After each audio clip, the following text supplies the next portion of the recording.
It seems like just yesterday, my sister and I were twirling round and round in our pink feathered boas, our oversized dress-up clothes, and our mother's high heels. We would sometimes pretend it was our wedding day, I the bride and she the groom, but we always knew we would live happily ever after.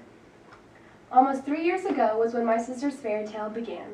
It was a rainy 4th of July when Kelsey met her Prince Charming, Nick. That is where their fairy tale began. I knew that one day it would be her day to twirl around in a beautiful white gown and to walk down an aisle with all eyes on her. As young girls, haven't we all dreamed about that one special day when we would be dressed in white and glowing with excitement?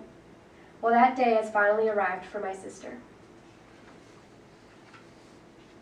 Now that the day has come, it is finally her day to be dressed in white and wearing her own high heels.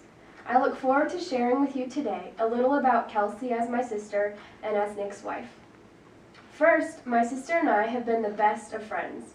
We have continually stood by each other's side, helped the other weather through the storm, and dry the tears from each other's eyes.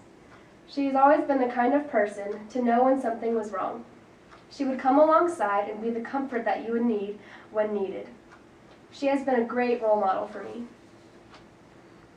Even though we've had our rough times, we're sisters and we always make up and become best friends all over again. But then there's Kelsey as Nick's wife.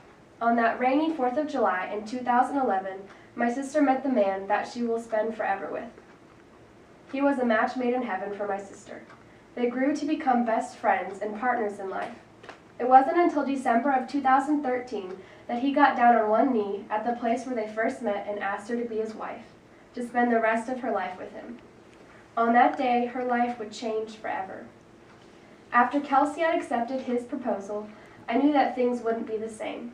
I knew that a new life with her fiancé was soon to begin and a wonderful life it would be. Even though it makes me sad knowing that I won't wake up every morning knowing she's in the house or having a slumber party with me in my room, I always knew that my sister deserved the best. She is a kind and loving person. Looking back over the years, I realize that my sister has made big impacts on a lot of people's lives. She has grown to be a beautiful woman inside and out, and I wouldn't change her for the world. You can see how special Kelsey is as my sister and as Nick's wife. I'm overjoyed that you could all be here today to share this beautiful experience with my sister. What a marvelous day for two to be brought together as one, and I'm thankful for all the times I had to share with my sister. God has brought her the perfect husband, and her fairy tale has just begun. Hans Christian Andersen states beautifully that every man's life is a fairy tale written by God's fingers. Thank you all for joining us today as we celebrate Nick, Kelsey, and their new life together.